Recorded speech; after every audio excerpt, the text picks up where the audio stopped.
Здравейте, приятели! Казвам се Кирил Балабанов, главен инструктор и основател на първото частно леководолазно училище, регистрирано към МСС в град Бургас, Sun Diving.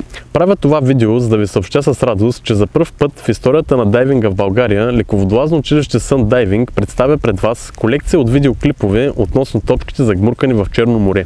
Вие ще може да прегледате всички точки и да изберете тази, която най-добре ви подхожда. Леководолазният спорт изгражда у практикуващите го много положителни качества. Водата удължава живота и също така подрежда всички молекули в една обща хармония. По този повод искам да представя пред вас моят приятел Стефан Тодоров, който е един от първите подводни оператори в България и вече надминал своите 76 години. Стефан неуморимо не спира да практикува своят любим леководолазен спорт и да заснема всичко онова със своята камера, което е скрито под морската повърхност. Ще ви представя част от филм, който беше заснет през лятото на 2021 година от Нова телевизия "Морски хора", в който аз и Стефан взехме участие. Моля, насладете се, представям пред вас Стефан Тодоров.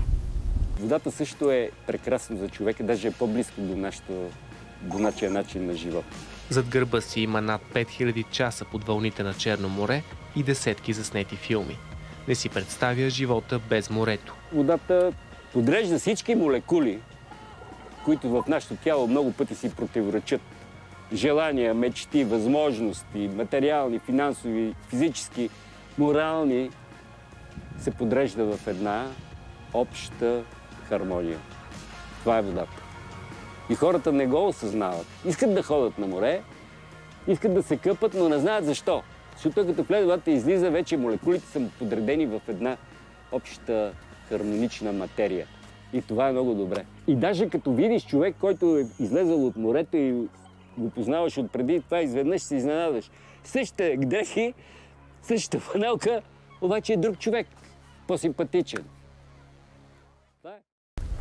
Нашият център разполага с иновативна екипировка, с която дори през студените зимни месеци на вас ще ви бъде изключително топло и комфортно под водата. Дори през зимата има дни, когато водата е много по-бистра, отколкото лятото. Защото лятото, когато водата е по-топла, тя дава възможност на планктона да цъфти, а от своя страна това води до намалена видимост. Разгледайте всички точки, които сме заснели за вас в нашия канал, вземете участие в наш филм и заповядайте да забавляваме заедно. Благодаря ви!